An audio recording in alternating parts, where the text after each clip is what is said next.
102 ಕ್ಷೇತ್ರಗಳಿಗೆ ಇವತ್ತು ಮೊದಲ ಹಂತದ ಮತದಾನ ಪ್ರಕ್ರಿಯೆ ಚಾಲ್ತಿಯಲ್ಲಿದೆ. ಅದರಲ್ಲೂ ವಿಶೇಷವಾಗಿ ನೆರೆ ರಾಜ್ಯ ತಮಿಳುನಾಡು ಅಣ್ಣಾಮಲೈ ಅವರ ಸ್ಪರ್ಧೆಯಿಂದಲೂ ಕೂಡ ಗಮನ ಸೆಳೆದಿದೆ. ಇವತ್ತು ಬೆಳಗಿನಿಂದಲೂ ಕೂಡ ಅನೇಕ ಸ್ಟಾರ್ ನಟರು, ನಟಿಯರು ಹಾಗೆ ರಾಜಕೀಯ ಕ್ಷೇತ್ರದ ಗಣ್ಯರು ಮತವನ್ನ ಚಲಾಯಿಸಿದ್ದಾರೆ. ರಜನಿಕಾಂತ್, ಕಮಲ್ ಹಾಸನ್, ವಿಜಯ್ ಸೇತುಪತಿ, ಅಣ್ಣಾಮಲೈ, ತಮಿಳುನಾಡಿನ ಮುಖ್ಯಮಂತ್ರಿ ಸ್ಟಾಲಿನ್, ತಮಿಳ್ಸಾಯಿ, ಪನ್ನೀರ್ ಸೆಲ್ವಂ ಸೇರಿದಂತೆ ಹಲವರಿಂದ ಮತ ಚಲಾವಣೆ ಮಾಡಲಾಗಿದೆ.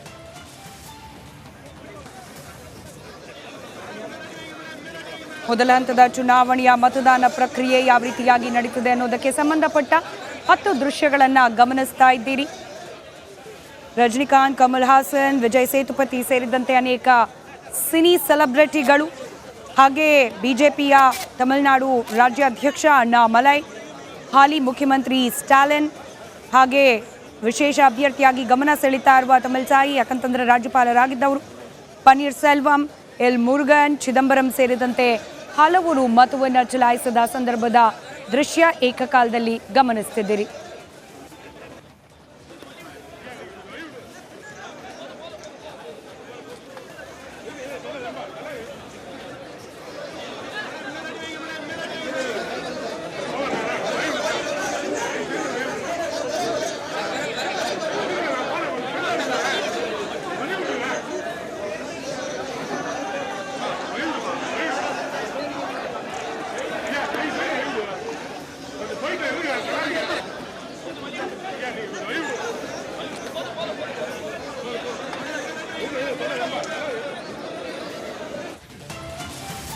ಇಡೀ ದೇಶದಲ್ಲಿ 7 ಹಂತಗಳಲ್ಲಿ ಚುನಾವಣೆ ನಡೆಯುತ್ತೆ. ಇದೀಗ ಇವತ್ತು ಮೊದಲ ಹಂತ ಚುನಾವಣೆ ನಡೀತಾ ಇದೆ. 102 ಕ್ಷೇತ್ರಗಳಿಗೆ 20 ರಾಜ್ಯ ಮತ್ತು 1 ಕೇಂದ್ರಾಡಳಿತ ಪ್ರದೇಶ. ನೆನಪಿಡಿ, ಕಳೆದ ಬಾರಿ 102 ಕ್ಷೇತ್ರಗಳ ಪೈಕಿ 51 NDA, 51 UPA ಗಳಿಸಿತ್ತು. ಈ ಬಾರಿ ಎಷ್ಟಾಗುತ್ತೆ, ಯಾರೆಲ್ಲ ಸ್ಟಾರ್ಸ್ಗಳು ವೋಟ್ ಹಾಕಿದ್ದಾರೆ, ಬನ್ನಿ ಒಂದು ಸ್ಪೆಷಲ್ ರಿಪೋರ್ಟ್.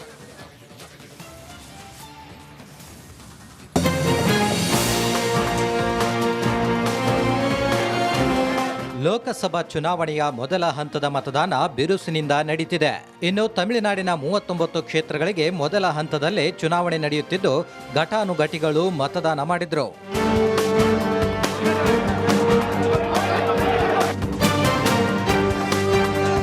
ತಮಿಳುನಾಡಲ್ಲಿ ಬೆಳಂಬೆಳಗ್ಗೆಯಿಂದಲೇ ಮತದಾನ ಪ್ರಕ್ರಿಯೆ ಬಿರುಸಿನಿಂದ ಕೂಡಿದ್ದು, ರಾಜಕೀಯ ನಾಯಕರು, ಚಲನಚಿತ್ರ ನಟರು ತಮ್ಮ ಹಕ್ಕು ಚಲಾವಣೆ ಮಾಡಿದ್ರು.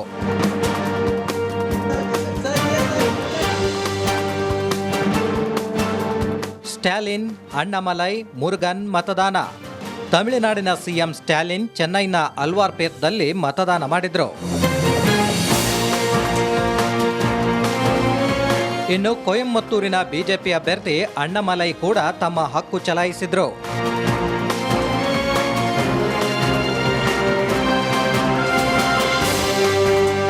ನೀಲಗಿರಿಸ್ನ ಕೊಯಂಬೀಡ್ನಲ್ಲಿ ಬಿಜೆಪಿ ಅಭ್ಯರ್ಥಿ ಎಲ್ ಮುರುಗನ್ ಮತದಾನ ಮಾಡಿದ್ರು.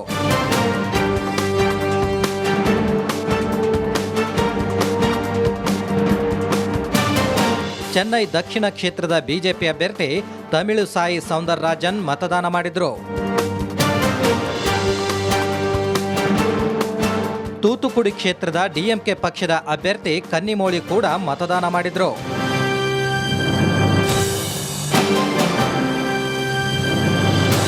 ಸ್ಟಾರ್ಸ್ಗಳ ಹಕ್ಕು ಚಲಾವಣೆ.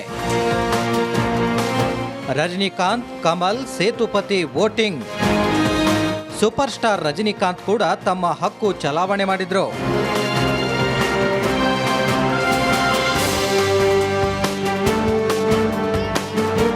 ಮಕ್ಕಳ ನಿಧಿ ಮಯ್ಯಂ ಪಕ್ಷದ ಸ್ಥಾಪಕ ಕಮಲ್ ಹಾಸನ್ ಕೂಡ ಚೆನ್ನೈನಲ್ಲಿ ತಮ್ಮ ಮತದಾನವನ್ನ ಮಾಡಿದ್ರು.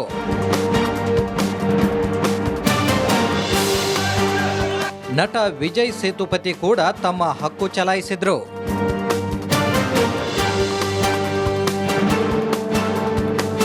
ಒಟ್ಟಾರೆ ತಮಿಳುನಾಡಲ್ಲಿ ಭರ್ಜರಿ ಮತದಾನ ನಡೆಯುತ್ತಿದ್ದು, ಘಟಾನುಘಟಿಗಳು ತಮ್ಮ ಕುಟುಂಬಸ್ಥರ ಸಮೇತ ಹಕ್ಕು ಚಲಾಯಿಸಿದ್ರು.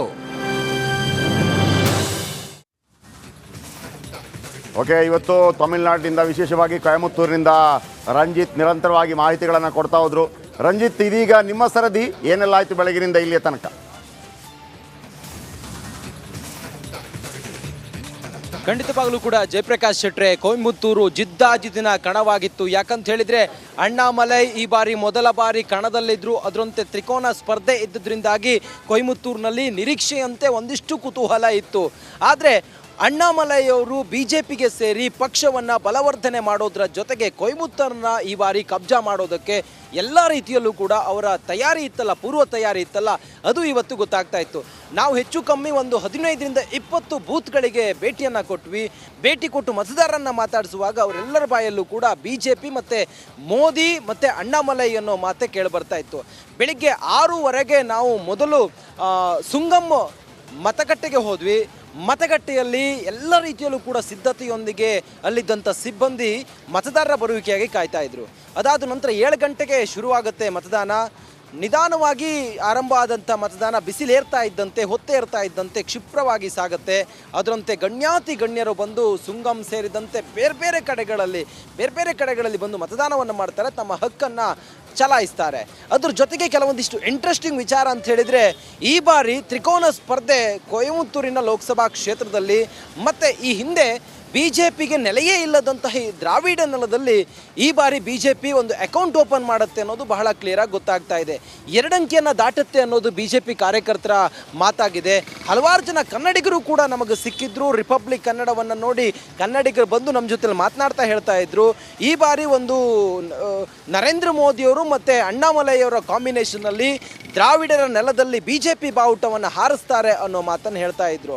ಸುಮಾರು 6,23,00,000 ಮತದಾರರು ಇವತ್ತು ಮತದಾನವನ್ನು ಆಲ್ಮೋಸ್ಟ್ ಒಂದು ಹಂತಕ್ಕೆ ಮಾಡಿದ್ದಾರೆ. ಇನ್ನೂ ಕೆಲವೇ ಹೊತ್ತು ಮಾತ್ರ ಉಳಿದಿರೋದ್ರಿಂದ ಆದಷ್ಟು ಬೇಗ ಈ ಡ್ಯೂಟಿಗೆ ಹೋದವರು ಮತ್ತೊಬ್ಬರು ಎಲ್ಲರೂ ಕೂಡ 6:15 ಒಳಗಡೆ ಬಂದು ತಮ್ಮ ಹಕ್ಕನ್ನು ಚಲಾಯಿಸ್ತಾರೆ. ಜಯಪ್ರಕಾಶ್ ಶೆಟ್ಟಿ, ಥ್ಯಾಂಕ್ ಯು ನಿಮ್ಮೆಲ್ಲ ಅಪ್ಡೇಟ್ಸ್ಗಾಗಿ. ಯಾದವ ಸಮುದಾಯ ನನ್ನನ್ನ ಕರೆಯೋದೇ ರೀತಿ ಚುನಾವಣೆಯ ಸಂದರ್ಭದಲ್ಲಿ ಅದೆಲ್ಲ ಒತ್ತದ, ಅವಾಗೆಲ್ಲ ಒತ್ತದ.